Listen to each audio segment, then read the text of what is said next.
Saya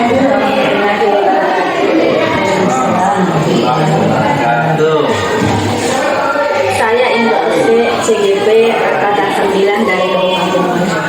Kali ini saya bersama rekan saya Nurul Hasanuddin SPD MPD dan di sebelah kiri Sunyati Malik SPD. Saya akan melakukan sebuah kegiatan wawancara bersama Bapak Kepala Sekolah di mana tempat saya mengajar, yaitu SMK Negeri 2 Wajo. Beliau adalah Muhammad Jenal SPD MPD selaku pemimpin atau kepala sekolah dari SMK Negeri 2 Wajo. Terima kasih rekan-rekan kawan bergerak, rekan C, Muspia dan ini saya pribadi dan selaku pimpinan memberikan nama ini rasa senang, rasa terhormat dan hadir bersama rekan-rekan CGP dalam sesi wawancara untuk memilih pimpinan. Saya rasa saya bisa melayani dengan baik. Saya akan berkolaborasi dengan baik.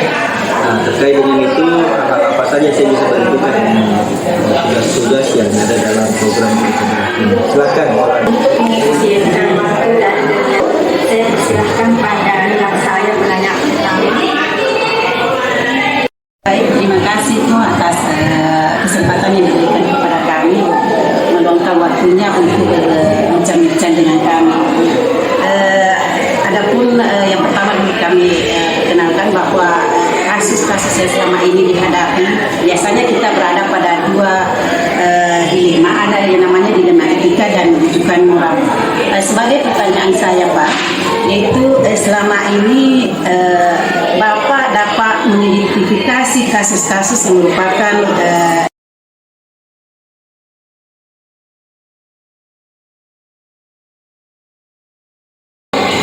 kita tahu persis bahwa seperti apa mengidentifikasi. Kalau kasus dilema etika sebenarnya itu kita dituntut mengambil keputusan dalam dua pilihan yang benar-benar semua, ya, yang benar-benar semua, ya. Masing-masing ada pijakannya. Hanya kita dituntut dalam satu momen itu untuk mengambil keputusan. Kenapa bisa benar-benar semua? Karena kadang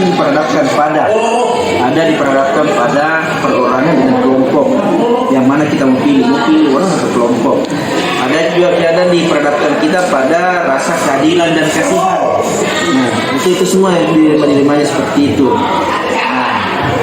Sementara kalau rujukan moral sudah jelas bahwa rujukan moral itu kita dipaksa mengambil keputusan yang benar berlawanan dengan salah. Nah, jadi itu rujukan moral. Jadi sudah biasa kita tahu bahwa ini salah, tapi kita masih terwujud untuk menentukan itu. Nah, seperti itu dasar-dasarnya kita untuk mengidentifikasi. Sangat menarik Bapak tadi penjelasannya terkait dengan rujukan moral dan dilema etika, membuat pasangan ilmu saya semakin bertambah. Dalam perjalanan kepemimpinan Bapak yang begitu lama memimpin sebuah sekolah, mungkin dari sekolah lain, demikian pula di sekolah SMK Negeri 2 Wajo ini, kira-kira bagaimana Bapak menjalankan sebuah pengambilan keputusan ketika kasus itu berbenturan dengan nilai moral yang sama-sama mengandung sebuah kebenaran dan nilai-nilai kebajikan dalam hidup saya di dalamnya. Kita contohkan saja perjalanan saya selama kurang lebih 1 tahun di sini kan, supaya lebih teman-teman CGP lebih mampu menilai saya secara kritis dan bisa mengambil pembelajaran dari situ. Katakanlah saya di sini kurang lebih 1 tahun dan awal masa saya di sini teman-teman CGP mengetahui ada keluarga saya kan di sini. Ada keluarga saya, ada teman-teman saya, ada sahabat-sahabat saya. Nah, dalam perjalanan itu, dalam sangat potensi sekali terjadi kasus dilematika dalam mengambil keputusan, sangat potensi sekali. Artinya sangat memungkinkan untuk ada dilema pada diri saya. Saya contohkan dilemanya itu pada saat pembagian tugas tugas tambahan untuk dimasukkan. Nah, kalau orang melihat bahwa pasti untuk keluarganya lah diutamakan, pasti teman-teman dekatnya lah diutamakan.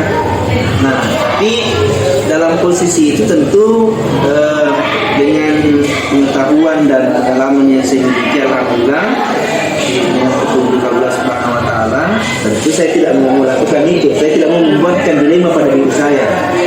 Nah, bagaimana cara supaya tidak membuatkan dilema pada diri saya? Nah, kita saksikan kan mungkin Bunda sebelum datang pada saat itu kita rapat dulu. Saya sampaikan bahwa kita mau melengkapi tugas tambahan seperti ini kriteria-kriterianya. Tolong dibantu saya untuk menemukan orang-orang itu. Nah, tersebutlah Wakasek kan hadir beberapa orang-orang itu. Saya panggil untuk berdiskusi. Nah, jadi cara saya untuk keluar dari dilema itu, saya menyampaikan dulu kriteria yang mau dipakai, kriteria yang diberdayakan orang-orang. Setelah itu kita panggil untuk berdiskusi. Berdasarkan itu, nah semua orang ini ya, nah, bukan karena itu saya. Nah, itu cara saya. Kalau untuk sementara rujukan moral tentu sangat mudah mengidentifikasi dan ditarik karena antara benar dan salah. Dari sisi mana benarnya kan pemutusan itu berbasis pada regular, yang berbasis pada hukum, berbasis pada kebajikan universal, berbasis pada keadilan. Nah, kalau sudah tidak berbasis ketiga masalah ini, tidak perlu kita pilih.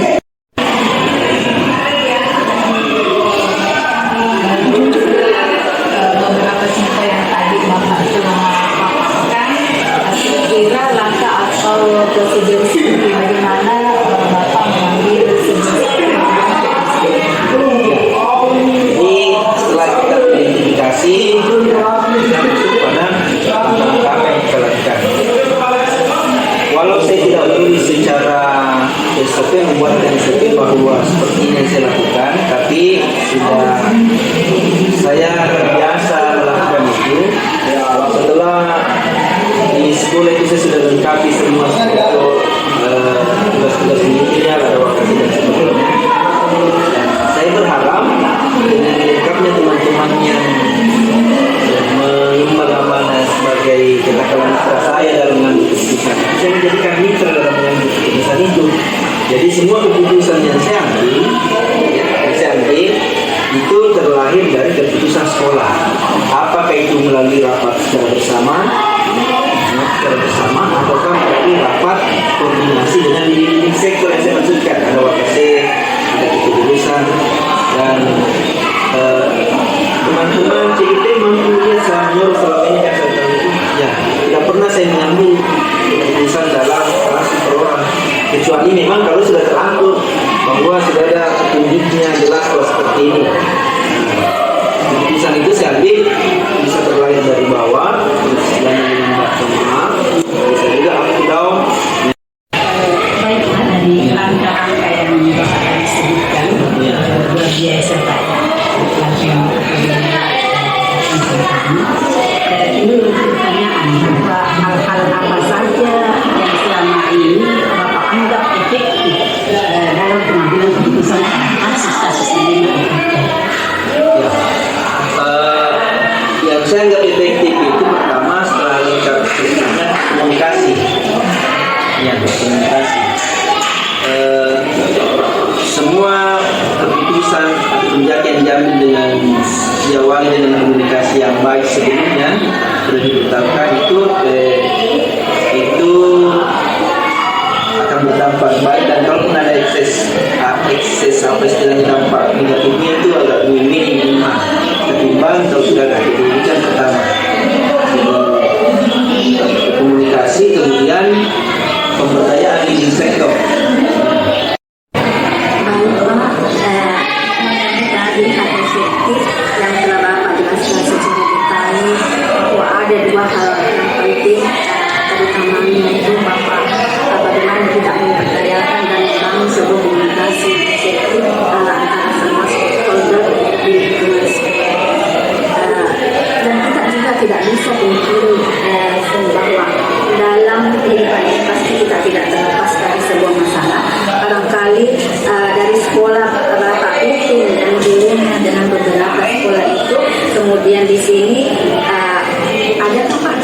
ada tantangan-tantangan untuk mengambil sebuah keputusan dalam benturan kasus dilema etika itu. Ya, jadi benar sekali. Jadi saya sudah 4 sekolah saya artinya diamanahkan menjadi kepala sekolah. Saya lihat semua sekolah itu ada semua tantangan-tantangannya. Semakin kompleks sekolah, semakin semakin besar, relatif besar sekolah semakin kompleks juga dinamikanya. Ya, katakanlah di sini ya, katakanlah di SMK Negeri 2 Wajo. Di SMK Negeri 2 Wajo ini karena dia sekolah relatif berkembang, ya, berkembang dari sisi umur. Katakan di operasionalnya tidak bermanfaat. Gurunya pun relatif berkembang dari sisi umur yang produktif. Dengan banyaknya usia-usia produktif seperti itu, tentu banyak juga dinamika yang ada pada individu, dinamika yang di bawah individu ini tentu akan bisa mempengaruhi secara makro sekolah ini. Nah, apa tantangannya menurut seperti itu? Itu saya rasakan tantangannya bahwa kita harus mendengar, kita harus melihat apa hukum masalahnya. Hukum masalah yang saya dapatkan pertama di sini waktu saya masuk itu tadi bahwa ada potensi-potensi yang mau berbuat ini tidak mendapatkan keran-keran salur. Setelah mendengar cerita dari Bapak tentang dinamika yang dilakukan selama ini, bahwa semakin besar satu sekolah maka semakin besar juga dinamika perjalanan misalnya pengambilan keputusan di dalamnya. Kira-kira apakah Bapak mempunyai jadwal tersendiri dalam menyelesaikan satu masalah? Apakah diselesaikan pada saat itu ataukah Bapak memiliki bentuk prosedur tersendiri dalam mengambil keputusan tersebut? Ini yang menarik ini. Jadi kalau dikatakan apakah ada jadwal tersendiri, seperti pada awalnya tidak ada jadwal tersendiri bahwa seperti ini bahwa kalau mendapatkan masalah seperti ini tingkatannya harus tidak ada jadwal. Tapi dalam prinsip saya adalah kalau bisa diselesaikan itu hari saya selesaikan. Tapi kalau tidak itu bisa diterima. Contoh yang biasa nanti kita saksikan. Kalau sifatnya administrasi saja dan bisa selesaikan itu harus bisa tapi kalau sifatnya tidak perlu ditutup kalau transparansi sebenarnya seperti ini. Sama kalau kita kerja di ruang kaca kan, kita jangan tidur di negara. Sama dengan ruang, kalau misalnya luar bisa berpikir jadi butuh ruangan. Jadi cara menyelesaikannya itu diusahakan selesaikan berdasarkan tingkat kerumitannya. Kalau misal butuh waktu yang banyak kompleks ya saya libatkan tentu di sektor itu. Atau kalau belum mampu dengan cara pendekatan itu saya menggunakan pendekatan lain. Saya bahasakan dengan pendekatan transendental. Pada masalah-masalah transendental itu maksudnya adalah banyak meminta kepada Allah melalui salat. Ya janur langit. Dari kita tahu bahwa yang bersama bertiga bahwa Bapak adalah luar biasa. Bapak berada pada sekolah yang maksudnya level tinggi, sekolah besar. Ya tentunya Bapak memiliki banyak kasus dan banyak dilema, banyak masalah. Nah, sebagai pertanyaan saya, Pak, adakah seseorang atau faktor-faktor yang bisa mempermudah menyelesaikan kasus-kasus atau dilema yang ada di sekolah ini? Terima kasih kalau penilaiannya bahwa saya mampu menangani dia. Dan yang mungkin kita dan itu semua karena jadi kalau ditanya ada kan orang yang jelas ada, tapi bukan orangnya, tapi dia berada pada sumber daya yang di sektornya itu. Siapa orang-orangnya itu? Wakasih, keputusan, rumahnya. Kalau kita bicara pada karakter organisasi, maka yang dibicarakan awal itu adalah tupoksinya. Karena kalau nanti orang ada ke orang berarti cenderung subjektifnya. Kalau cenderung saya melihat orangnya ini berarti sudah berkontradiksi dengan pernyataan sebelumnya bahwa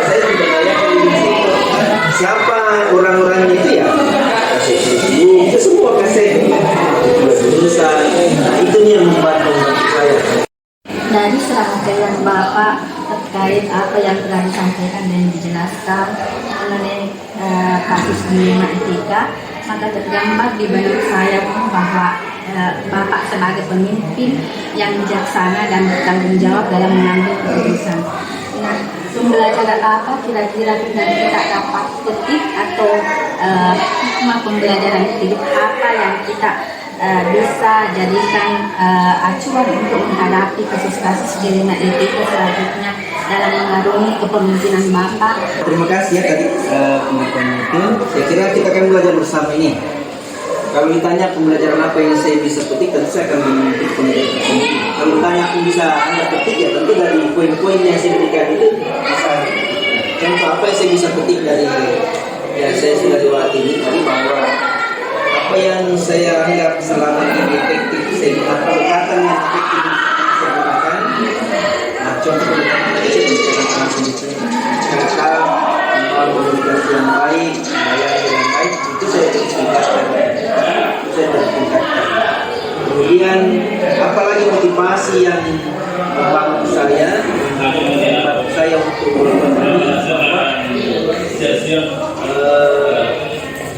tugas ini, ya kalau dikatakan tugas, kalau dikatakan jabatan ini hanya mana untuk membuat lebih baik. Bagaimana kita bisa memberikan yang baik untuk para teman-teman bersama. Itu yang saya menggunakan itu membuat belajar yang jadi mungkin dengan aman ini saya itu yang membuat saya semakin bersemangat untuk melakukan. Satu, saya yang saya bisa bagi ke teman ini, selama 10 tahun saya tugas polisi, saya tidak perlu berpikirkan bahwa berapa lama saya harus ada di tempat itu. Tapi yang saya pikirkan apa yang saya bisa perbuat selama saya di situ.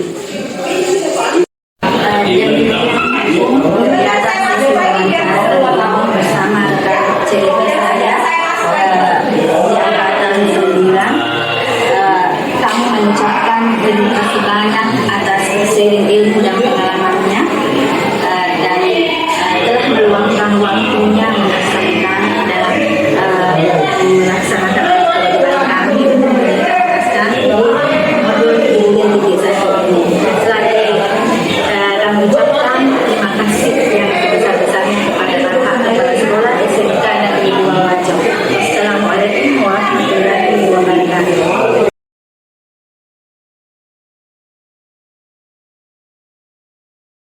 Assalamualaikum warahmatullahi wabarakatuh. Saya akan melakukan wawancara bersama Bapak Kepala Sekolah SMA Al-Mu'minun Depok, yaitu Bapak Jumadi Nodi SPD. Assalamualaikum warahmatullahi wabarakatuh. Waalaikumsalam warahmatullahi wabarakatuh. Bagaimana kabarnya hari ini? Alhamdulillah baik. Alhamdulillah. Nah, tentunya pada saat Bapak menjabat kepala sekolah, banyak pengalaman-pengalaman yang Bapak telah lakukan, terutama dalam menghadapi sebuah kasus-kasus atau problematika di sekolah Bapak. Bagaimana Bapak mengidentifikasi kasus-kasus yang merupakan dilema etika pada saat itu? Oh ya, terima kasih banyak. Sebenarnya begini, kalau persoalan dilema etika itu kita sesuatu yang kita tidak bisa hindari, karena kita hidup bisa dengan pendidikan, tentu itu hanya warna-warni yang mesti kita lewati.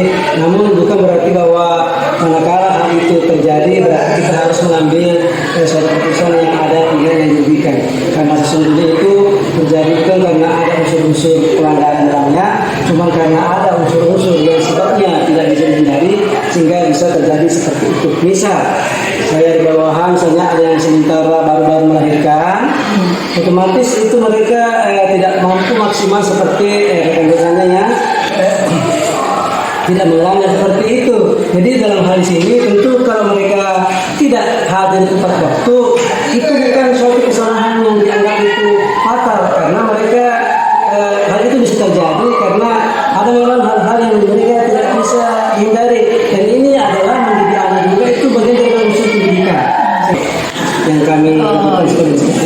Iya Pak, betul Pak, bahwa saya bisa tangkap dari pembahasan Bapak terkait dengan mengidentifikasi kasus ini, bahwa bahwa kita lebih mengedepankan kondisi lingkungan sekolah dengan kondisi daripada guru yang bersangkutan atau stakeholder yang ada di sekolah Bapak. Selanjutnya Bapak dalam mengambil sebuah keputusan di sekolah, terkadang ada sebuah kepentingan yang sama-sama mengandung unsur kebenaran atau sama-sama mengandung nilai kebajikan. Nah, bagaimana Bapak mengambil keputusan tersebut terkait dengan dua kebenaran dari kasus yang berbenturan sama-sama benarnya?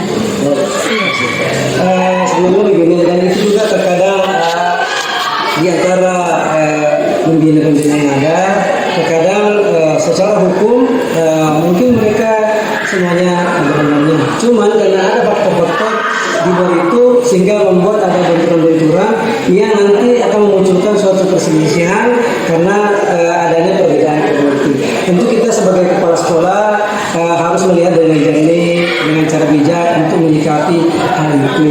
Karena tentu sebagai pimpinan tidak boleh kita memihak kepada si A, si B, tapi kita memihak kepada kepentingan sekolah itu sendiri. Ya, kita diskusi bersama-sama bagaimana jalan keluarnya, karena sebenarnya di sini tidak ada unsur-unsur yang sifatnya itu melanggar aturan, hanya karena mungkin salah salah komunikasi antara komunikasi sehingga yang seharusnya tidak terjadi akan terjadi. Tapi namanya manusia biasa itu tidak bisa dihindari.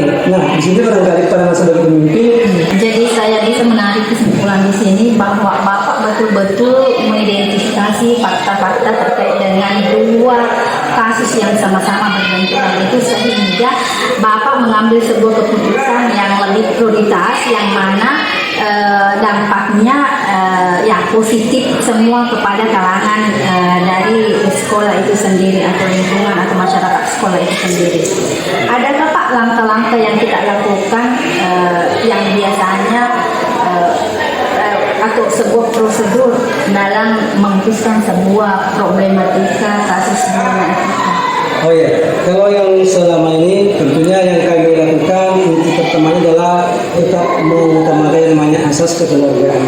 Kemudian tadi saya cross check kira-kira apakah ini betul-betul memang masalah kalau tidak diselesaikan.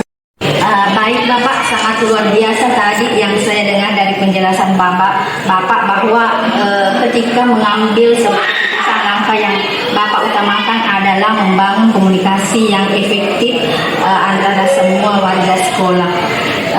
Selanjutnya Pak, hal-hal apa saja yang selama ini Bapak anggap efektif dalam pengambilan keputusan terkait dengan kasus-kasus dilema etika? Tentunya kalau kita berada di satu instansi yang dimana di situ majemuk, dalam arti sini tentu tidak semua sama pemahaman konsepnya dalam arti itu, sehingga yang namanya perbedaan tidak bisa kita hindari. Tapi yang perlu kita cermati bagaimana menilai perbedaan itu sehingga menghasilkan keputusan yang bijak. Oleh karena itu, kalau yang kami lakukan itu kita mencari solusi bagaimana ini bisa selesai dengan baik sehingga tujuan pendidikan tetap tercapai di sekolah ini. Ketika Bapak menghadapi sebuah kasus seperti tadi Pak, apakah Bapak punya jadwal untuk menyelesaikannya atau ada prosedur lain yang Bapak tempuh, atau mungkin Bapak langsung saja memutuskan kasus itu pada saat itu juga ketika dihadapkan kasus-kasus? Kalau kasus seperti itu tergantung pendalaman kasusnya. Kalau memang kasusnya itu dianggap ringan dan mampu diselesaikan pada saat itu, ya bisa saja. Tapi itu kan kasus bermacam-macam tingkat dikatakan tingkat masalahnya. Jadi kalau masalahnya agak berat, tentu sebagai pimpinan kita tidak boleh langsung mengambil keputusan karena memang kasusnya memang tidak membutuhkan waktu yang agak lama, dan itu pun juga kita mesti bagaimana caranya memanfaatkan folder yang ada yang memang sebelumnya sudah ada, kita berikan tugas-tugas. Artinya bahwa semua yang terlibat di dalam itu kita libatkan supaya betul-betul menghasilkan keputusan yang bijak. Jadi kita kepala sekolah saja tidak, itu bukan menghakimi anggota kami, tapi hanya memberikan solusi yang baik bagaimana supaya hal-hal itu bisa tidak terjadi. Kan dari teknik melihat kondisi daripada masalah itu, maka Bapak masih mencari informasi-informasi yang akurat untuk menyelesaikan permasalahan itu supaya tidak ada sama sekali pihak yang dirugikan. Dilema etika ini, kira-kira Bapak pembelajaran apa yang dapat Anda petik dari berbagai pengalaman Bapak selama menjabat dari kepala sekolah? Tentunya kalau pengalaman itu cukup banyak ya. Tapi namanya kita ini hidup di satu instansi, tentu sifatnya dinamis ya, tidak statik. Karena dengan beragam karakter yang ada, tentu kita tidak bisa menyelesaikan dengan suatu cara yang ada. Masih ada Pak satu. Iya. Adakah seseorang atau adakah faktor yang selama ini mempermudah Bapak dalam mengambil keputusan? Ini sebagai kepala sekolah kan sudah minimal bisa membaca kompetensi yang ada pada anggota kami. Jadi misalnya kalau kasusnya misalnya seperti ini, maka tentu kita lihat, yang cocok saya ambil pendapatnya misalnya untuk memberikan masukan si ini. Karena memang kompetensinya di situ. Tidak memberikan ajaran moral itu kita tidak tetap juga kita cuma di sini supaya untuk lebih mempermudahnya itu kita harus menggunakan itu agar supaya keputusan yang kami keluarkan itu tidak ada yang merasa dirugikan. Ya, intinya Bapak berkolaborasi dengan semua dari sekolah. Terima kasih Bapak atas kesempatan terkait dengan tugas saya di calon guru.